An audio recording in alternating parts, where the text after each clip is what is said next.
2 o'clock, yet another Tuesday. Welcome to yet another fun-filled and exciting episode of your favorite show, Generation C. I'm Haji Kapofi. And I'm Jamie Loss. The show is aimed at empowering the youth through our 3 segments, The Zone, School Corner, and Varsity Chat Room. Generation C is the show that recaps on The Zone, giving you a reason why it is the best read on a Tuesday. The Zone is published every Tuesday in the Namibian Sun, the Algemeine Zeitung, as well as the Republican. Today is Franchise Appreciation Day, so let's appreciate. Come on now. Say hey.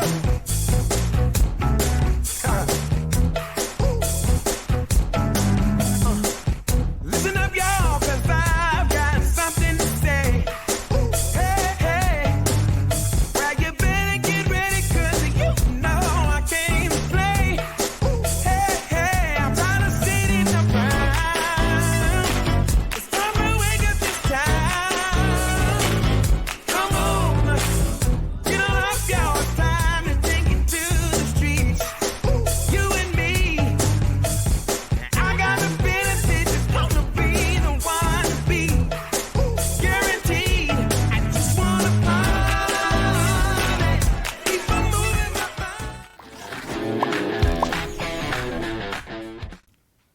Today in studio, we're joined by a special guest. But before we get into that interview, let's take a look at this week's publication. Hancho? Alright, so before we take a look at page 1, as you can see on the screen, that is our picture of the week from Tunohole Mungoba all the way in Ongwediba. So let's take a look at page 1. On page 1, we take a look at our very own Esther Simon that was appointed as a continental leader. Esther Simon is appointed as the president of the Pan-African Female Youth Leaders. In this article, we get to know fun facts about Esther Simon. Let's take a look at this video. Profound greetings, everyone. My name is Esther Simon, and I'm the president of the Pan-African Female Youth Leaders, which in short is PANAFIL. PANAFIL is a continental organization which is represented in 25 African countries, which actively advocate for women's rights and their inclusion in all sectors through policy engagement. I trust we are keeping safe during these trying times of COVID-19, and we are all vaccinated. If not, I urge that you please go out and get vaccinated. On page 2, we have an article about parents who fear for their children's health as classes resume in full capacity. We also have in Vox Pop, where we ask the children from Kariba Private School about the importance of the youth involvement in agriculture. Stay tuned for the video. I think agriculture for our youth and our country is very important because it teaches our country our youth to create wealth for themselves, and we can from an early age teach them how to grow their own things and show them how agriculture works. I think it's important for the youth to start with agricultural things like growing crops and so on. But the youth is not really involved in this type of activity. Starting campaigns and letting them realize what the importance of starting their own farming would be is important, so that we don't really rely on South Africa. I don't really know the word to use now, but maybe bringing them up from a younger age, teaching them from a younger age to already start with these things can develop their mindset into thinking, when they are grown up, to thinking okay, yeah, it's important to do such, so that maybe for a future Namibia we can rely on ourselves. Right, next we take a look at Amos Meerkat Teaching God's Ways, where we take a look at a calling, empowering educators, selfless synergies, as well as fulfilling feedback. On page 6, we take a look at the Capricorn group that donated 150,000 to the women's cricket team. And on page 7, we take a look at the Star Teacher of the Week, a teacher from Hage Gengop High School who teaches grade 8 to 12. Let's take a look at the video. Hi, my name is Josephine Alfiers. I'm a teacher at Hage Gengop High School. I offer English as a second language and Oshiwambo as a first language. There are so many aspects as to why I enjoy being a teacher, but I think the ones that will stand out the most are the fact that I get to experience lifelong learning, because teaching is really just a lifelong experience journey. You get to learn something new every day by interacting with people of different personalities on a daily basis. Another one would also be the fact that I get to directly impact young people's lives on a daily basis. So I have a chance to make sure that I have a positive impact, and I teach my learners how to have a positive outlook on life. Thank you.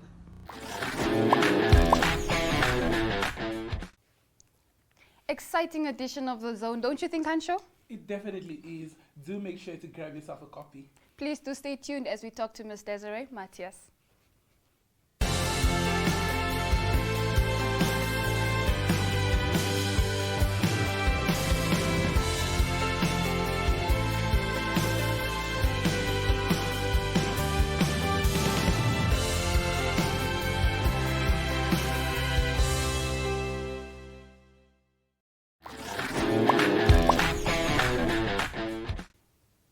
Welcome. Here's the moment we've all been waiting for. Joining me today is Daisry Mathias. She was appointed in June 2015 as the Presidential Advisor on Youth Matters and Enterprise Development. She is a strong advocate for the youth. How are you, Ms. Daisry? Hi, Jamie. Thank you for having me. I'm well. It's such an honor. So let's get right into it. What does the National Youth Policy mean to the youth? Let me start from the beginning. Namibia is a very young country. If you had to personify Namibia as a person demographically, she'd be a 21-year-old black female. That shows that government is doing work to develop a very young population. So government has in place a number of policy frameworks that set what the priorities are for the development, and one of these policy frameworks talks to the National Youth Policy. So the Youth Policy is an umbrella framework that guides the work of government to step up its work for and with young people. It has a number of indicators, so it looks at health indicators, education, economic empowerment and inclusion, and their civic and political participation. Okay, Yeah. interesting. How effective has it been, taking into account all the reports about how the unemployment rate is worsening?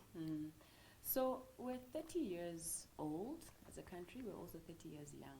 We've come a long way, and I believe Namibia at independence and Namibia today are worlds apart. And you cannot look at youth development only from the dimension of employment creation. As I mentioned to you, we have to look at health and education. We have to look at civic political participation of young people, and of course economic inclusion and empowerment is just as important. We're doing differently on these indicators. Namibia is ranked according to the Commonwealth Index as one of the countries that are scoring important successes for youth development and empowerment. Particularly our civic and political participation, we're one of the highest rated countries in the world for youth engagement and participation. Definitely economic-wise, we're struggling now, but I must contextualize. We always have to look at employment creation over a period of time. Even at the best of times, our economy is just not a mass employment creating economy. We used to have a GDP growth of on average 4.5 to 5%. And for the last 3 years, we're at a negative growth of even minus 2%. That means we're not just creating jobs, we're even losing the jobs that we used to have. So economic development is a whole of society approach, a whole of government approach. All the sectors of the country have to create jobs for young people. And that is definitely the one area that we are not achieving the successes that we should be. Okay. Yeah. How does the Office of the President interact with the youth? So my role is new. When Okay. President was appointed in 2015, presidents in Namibia have always had advisors. They've always had a political advisor, a defense advisor.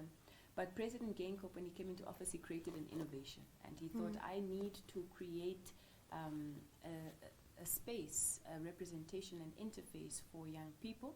Because when he was appointed in 2015, young people made a significant contribution to that vote, and they gave him a big vote of confidence. And President has always been intentional from his days as Prime Minister to surround himself with young people. So I'm the only new addition in the Office of the President. Okay. And in fact, Namibia is leading in this regard. On the continent, I'm the only youth advisor.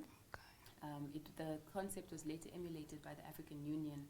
And I have two functions. One is to interface, to engage, to create an avenue for feedback and dialogue with young people. But on the other side is to look inside of government with all the different intra-governmental stakeholders, ministers, accounting officers, the civil servants, so that I can also coordinate the work of government to ensure that the President's agenda for youth development is mainstreamed into the whole of government. So on this side I listen, and on this side we have oversight. That's quite impressive.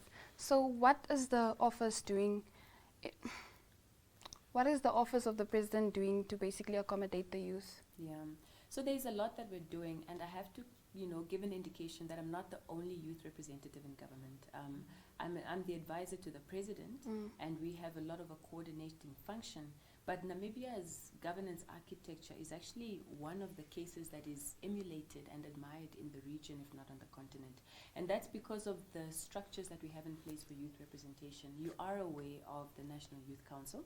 Yes. And the National Youth Council is one of the most broad-based institutions for youth representation. It culminates at national, but it's broken up into 14 regional councils, which are broken up into 121 youth constituency forums. So young people at every level of society have got a platform to participate, to advocate, to engage, to collaborate.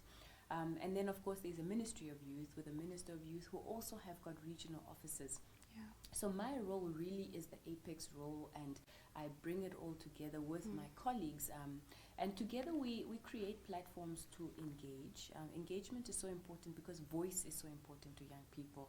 You cannot represent issues that you are not understanding, that you're not conversant with. So it's very important that we create dialogue platforms or opportunities to exchange information, to engage, to educate, and then to consult. So we consult a lot of the programs that we design. Every policy, including the National Youth Policy, is a policy that went through a number of rounds of, consultation, review, and validation by young people. It's very important that they are represented in the work that is being produced on their behalf. I definitely agree with what you said. I wanted to ask my last question. Any advice that you can give to the youth? Yeah, so it's tough times. I know it's tough times, and I feel it just as much as all the young people feel it in the country. It's tough times because of the economic situation, the scarcity of jobs and opportunities, the scarcity of resources in order for us to pursue our dreams, the scarcity of the tools to empower ourselves. We saw what happened with COVID and education. A number of young people could just not access online learning because of, of economic circumstances. Yeah. It's tough times because parents are losing jobs, there's hunger. It's tough times because young people are kept at home, there's mental health, there's distress issues. It's tough times because there's a lot of violence because of the situation at home, the situation at work, the situation generally. It's also tough times because we've lost a lot of people, loved ones. We've lost parents, we've lost teachers, we've lost colleagues. So I think at this time, the only word of encouragement that I can give to my fellow young people is to say we must keep hope alive, and understand that we will have to endure a period of hardship, but we will overcome. It's hope in a brighter tomorrow that is going to give us the motivation to work hard. Let's not become discouraged, but continue to focus on the vision, continue to work towards the vision. Don't give up on your dreams. Work hard, study hard, make the most of every opportunity that you receive. And just to be assured that government has got the best interest of our young people at heart. We understand the challenges, we see the unemployment figures, our eyes are fixed on it, and we are working really hard to do what we can to alleviate the situation. Okay. Thank you so much, Thanks, Daisry. I appreciate it, as I'm also part of the youth, and it was such an honor speaking to you today. Thanks, Jenny. Now we head over to School Corner.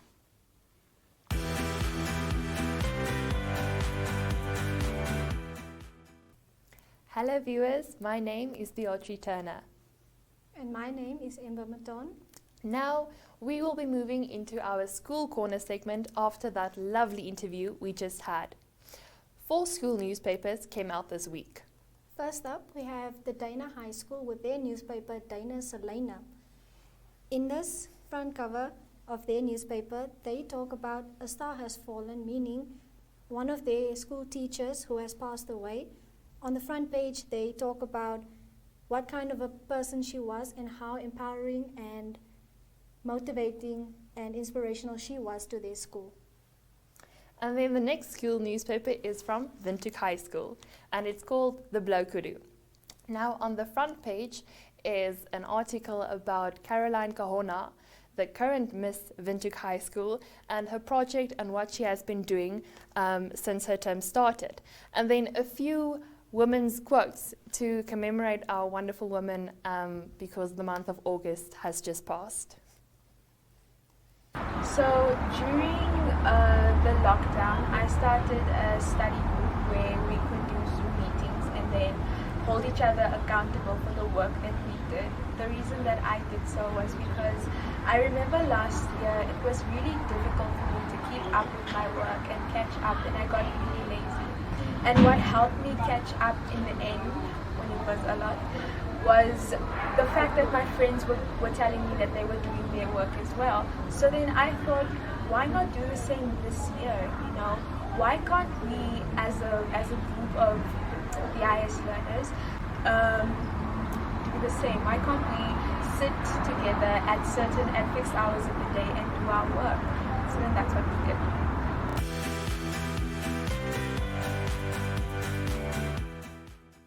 Thirdly, we have the newspaper of Mweshi Pandeka High School with their newspaper Mweshi BuzzFeed. On their front page, they talk about the injustice at their hostel. The learners have been charged a higher amount, and the principal of their school has not given an answer as to why they may not receive refunds. Please stay tuned for a video from their editor. Hello there, my name is Sam Jennifer, Mweshi BuzzFeed editor from Mweshi Pandeka High School. Check out our new edition on the 31st of August. Well, in our newspaper we got a lot. You can read through more about our school, and yeah, I hope you guys will enjoy.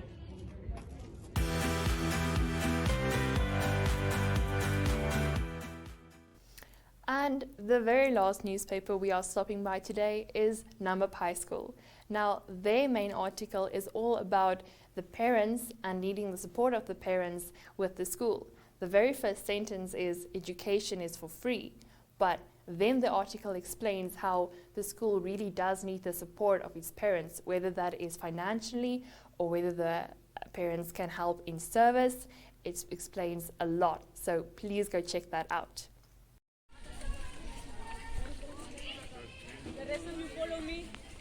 Out and go. Yes, Beatrice, it's really amazing how the schools are participating and contributing to My Zone. It is. It's wonderful to see them interacting. And now, unfortunately, we have to leave and make way for Varsity Chat Room, but we hope you enjoy the rest of Generation C.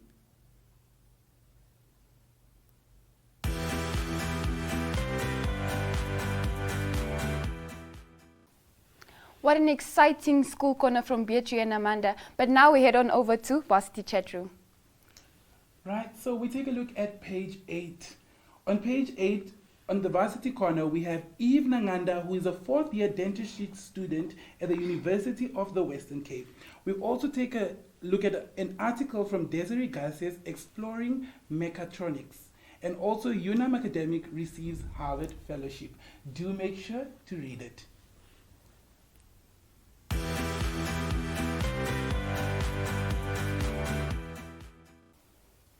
What an exciting page, Hansho. But now we stay tuned as we look at Sadie De Sosa, a student in Mexico, who shares her journey with us. Hi, my name is Sadie De Sosa. I am 20 years old and I am a student athlete. I'm studying at NMHU, which stands for New Mexico Highlands University. I am majoring in human performance and sports science. My major is about 4 years long. And I specifically chose this major because my whole world revolves around sports, and that's what I've known my whole life was sports. So what better way than to study something that you actually like? You get me? Obstacles I faced in this course, I haven't really faced any obstacles yet when it comes to school because I'm only still a freshman. I'm in my second semester. I'm only still a freshman, and it wasn't that hectic, to be honest. The only thing I did really struggle with was adapting to the new school system, because like a new school system and a new curriculum, because it's so different from the one back home. That's the only thing I really struggled with, but you know, with that you adapt quickly. We are currently, school started on the 16th of August. So we were supposed to go back to face-to-face, which we did for the first week, but midweek we got a COVID outbreak on campus, which led things to go back to virtual classes and for the remainder of the week, and we went back to face-to-face classes this Monday. So I currently have 5 modules, so 4 out of the 5 for me are virtual, and then I have 1 face-to-face class. What was going to university like in a pandemic? Yeah. Well, I started here in January of this year. So when I started school, you know, you come to the States thinking you're gonna have this great typical college experience amidst a pandemic, and that really wasn't the case for me. It was difficult because I couldn't do anything. I would only leave like my apartment when I would go to training, when I would go to the gym. I couldn't even go to class. That's the only time I would leave my place. And it was difficult the first semester because it was difficult making friends, interacting with other people, and you're so far away from home, you're out of a comfort zone. So that is what I really struggled with the most in the first semester. But this semester I'm kind of optimistic about, because we got a lot more new tackles this season. Things are slowly opening up back on campus. We're having a lot more activities on campus. So I'm starting to get that college feel of what, you know, university is actually like, which I'm really happy about. So yeah, that was it. And then advice I would give new students is time management. It's really, really important, because that's something I still struggle with today, on how to manage my time properly, with assignments, with school, with training, with work. It gets hectic. It really does get hectic. So my best advice is to manage your time correctly, and also do not neglect your mental health. Mental health is so important. You need to be mentally strong to stay focused. So never neglect your mental health. Always put that first above anything else, whether it's school, whether it's sports. Always put your mental health first. And so yeah, that is my advice. Thank you. Right, unfortunately, all great things do have to come to an end. From us here, the Generation C crew, it is Katuhanga Nini Pokapanambwe.